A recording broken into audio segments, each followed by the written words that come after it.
நமஸ்காரம். உங்கள் கல்பனா ஸ்ரீகாந்த். மகர ராசி மற்றும் மகர லக்ன அன்பர்களுக்கு இந்த ஜூலை மாதம் எப்படி இருக்கும் அப்படின்றத நம்ம பார்க்க போகிறோம்.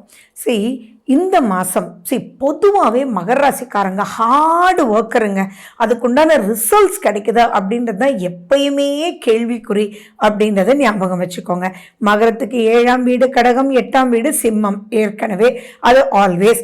அந்த இடத்துல இப்போ அந்த சிம்மத்தில் செவ்வாய் கேது வேற உட்கார்ந்துட்டு இருக்கு. இது எப்படி இருக்கு அப்படின்னா, நிறைய விஷயங்கள் எச்சரிக்கையாக இருக்கணும், சில விஷயங்கள் நன்மைகள் கொடுக்கக்கூடிய வகையிலேயே இருக்கு.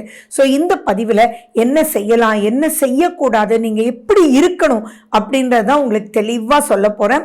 நம்ம சேனலை ஃபர்ஸ்ட் டைம் பார்க்குறீங்க அப்படின்னா சப்ஸ்கிரைப் பண்ணிக்கோங்க, பெல் பட்டனை ப்ரெஸ் பண்ணுங்கள், ஆல் என்ற ஆப்ஷனை சூஸ் பண்ணிக்கோங்க. ஃபர்ஸ்ட் அண்ட் ஃபார்மோஸ்ட் உங்களுடைய சுய ஜாதகம் எப்படி இருக்குது அப்படின்றத நீங்கள் பார்த்துக்கணும். ஆமாம், கண்டிப்பாக 7.5 சனி முடிஞ்சிடுச்சு தான். பட் நிறைய பேர் கேட்குறது என்னன்னா, என்ன மேடம் இது எல்லாம் முடிஞ்சு ஒன்றும் திருப்தியான அமைப்பு இல்லையே அப்படின்னு கேட்பீங்க. அதுக்கு பல ரீசன்ஸ் இருக்கு.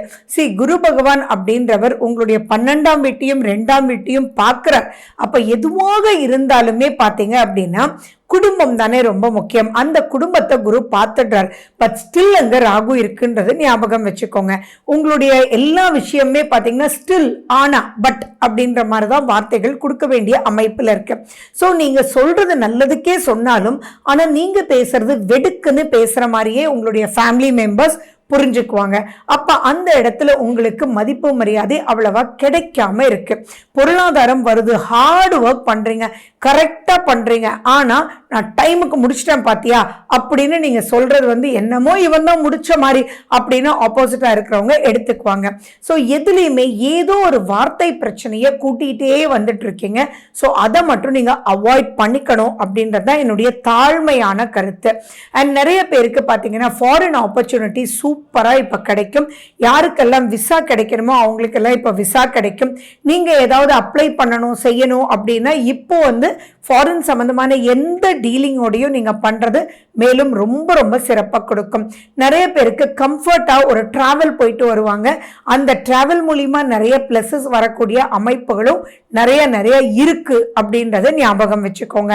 அண்ட் மேலும் பார்த்தீங்கன்னா தொழில் வளர்ச்சின்றது சூப்பரா இருக்கு. ஜாப் சம்பந்தமா கிடைக்காதவங்களுக்கு கண்டிப்பா ஜாப் கிடைக்கும். ஜாப்ன்றதுலயும் ஃபினான்ஷியல் சக்சஸ் ரொம்ப நல்லா இருக்கு. கடன் அடைச்சிட்டே வருவீங்க. அதுல எல்லாம் ஃபினான்ஷியல் கிரவுண்ட்ஸ்ல எந்த விதமான ஒரு பயம் பாதிப்பு பெரிய லெவல்ல உங்களுக்கு இல்லை. ஏன்னா 10ஆம் வீட்டுல குரு பகவான் பார்த்துட்டே இருக்காரு. அப்ப அதை சீரமைச்சு கொடுத்துட்டே இருப்பார்.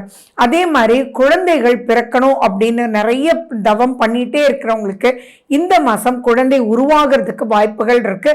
அது நார்மலான வழியிலையும் உருவாகலாம். அதே சமயம் நீங்க ஏதாவது ட்ரீட்மெண்ட் எடுத்துட்டு இருந்தீங்கன்னாலும் அது சக்சஸ் ரேட்டிங் அமையறதுக்கும், ஏன்னா குடும்பம் அமைச்சு கொடுக்கணும் அப்படின்ற இடத்துல குரு பார்வை இருக்கிறதுனால அது எல்லாம் ரொம்ப ரொம்ப ரொம்ப நல்லா இருக்கு.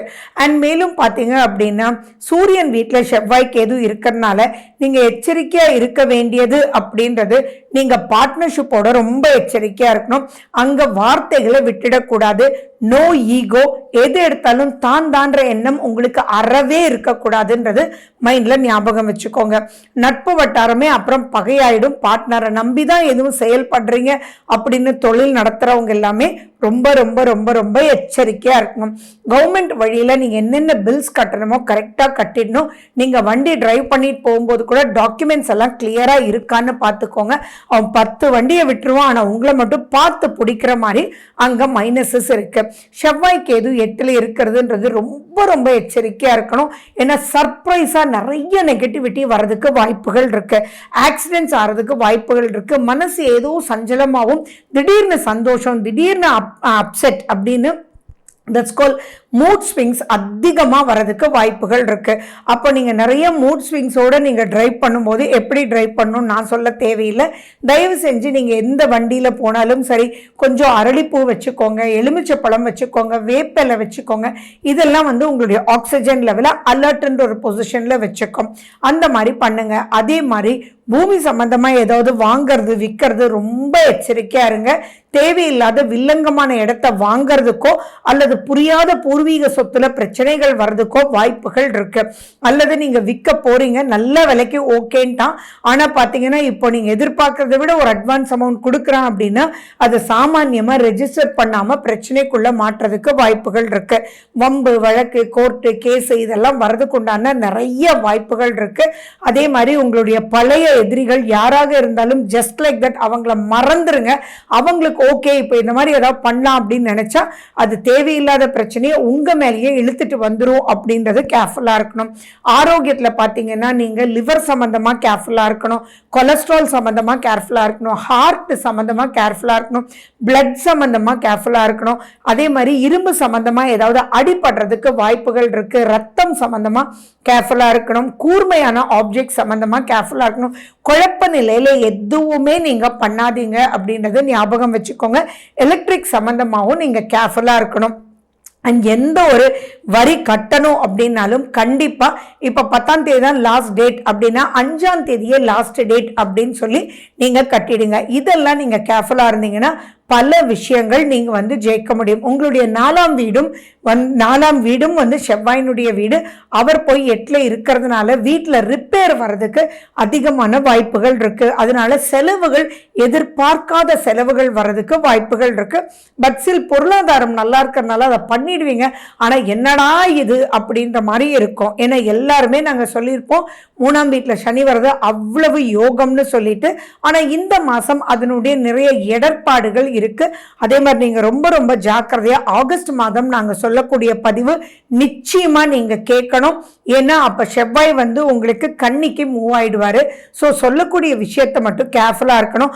அலர்ஜி அதிகமா வரக்கூடியது உங்களுக்கு தான். ஸோ எந்த அலர்ஜி வந்தாலும் நீங்க பார்த்துக்கணும். நிறைய ஆன்டிபயோட்டிக் உணவு நீங்க எடுத்துக்கணும். ஆன்டிபயோட்டிக் அப்படின்றது இன்னைக்கு டீடாக்ஸ் வாட்டர்ன்றது எல்லாருக்குமே தெரியும். ஸோ அந்த டீடாக்ஸ் வாட்டர் உங்களுக்கு உகந்த மாதிரி நீங்க எடுத்துக்கணும். அதே மாதிரி எதிர்ப்பு சக்தி அதிகமா இருக்கிற உணவுகள், ஹீமோகுளோபின் நல்லா பார்த்துக்கணும். இதெல்லாம் நீங்க பண்ணிட்டீங்க அப்படின்னா சூப்பர். அதே மாதிரி ஆயில் மசாஜஸ் உங்களுக்கு ரொம்பவே ஹெல்ப்ஃபுல்லா இருக்கணும். மூட்டு வலி, காலு, பாதம் இதெல்லாம் ரொம்ப எச்சரிக்கையா இருக்கணும். நீங்க ரொம்ப முக்கியமா சிவனுடைய வழிபாடு, பைரவனுடைய வழிபாடு, அதே மாதிரி ராகு கேதுக்கு ரொம்ப முக்கியத்துவம் கொடுங்க. அண்ட் இந்த மாசம் வருடத்துக்கு ஒரு தடவை வரக்கூடிய நாக பஞ்சமியும் நாக சதுர்த்தியும் கருட பஞ்சமியும் 28ஆம் தேதியும் 29ஆம் தேதியும் உங்களுக்கு வருது. அங்க உங்க ஊர்ல இருக்கக்கூடிய புத்து கோயிலுக்கு நீங்க போய் மனதார வழிபட்டு வழிவிடமா ஸ்மூத்தா போறதுக்கு வழிவிடமான்னு மனதார பிரார்த்தனை பண்ணிட்டு வாங்க. துர்க்கை அம்மனுடைய வழிபாடு ரொம்ப ரொம்ப உங்களுக்கு ஹெல்ப்ஃபுல்லா இருக்கும். குலதெய்வ வழிபாடும் ரொம்ப முக்கியம். விநாயகர் கோயிலுக்கு டெய்லி போறது ஒரு பழக்கமா வச்சுக்கோங்க. அப்படி இல்லைன்னா திங்கக்கிழமை மட்டும் போய் அங்கிருந்து அருகம்புல்லை வாங்கிட்டு வந்து உங்க பாக்கெட்ல தினமும் ஒரு பிட்டு போட்டுட்டு போங்க. உங்களுடைய எலக்ட்ரோ மேக்னெட்டிக் ஃபீல்டை சூப்பரா வச்சுக்கோங்க. பிரச்சனைக்குள்ள நீங்களே எதுவும் வாயினால கொடுத்து மாட்டிக்காம இருந்தாலே நிறைய விஷயங்கள் ஜெயிச்சிடலாம். So wish you good luck. வாழ்க வளமுடன். நன்றி, வணக்கம்.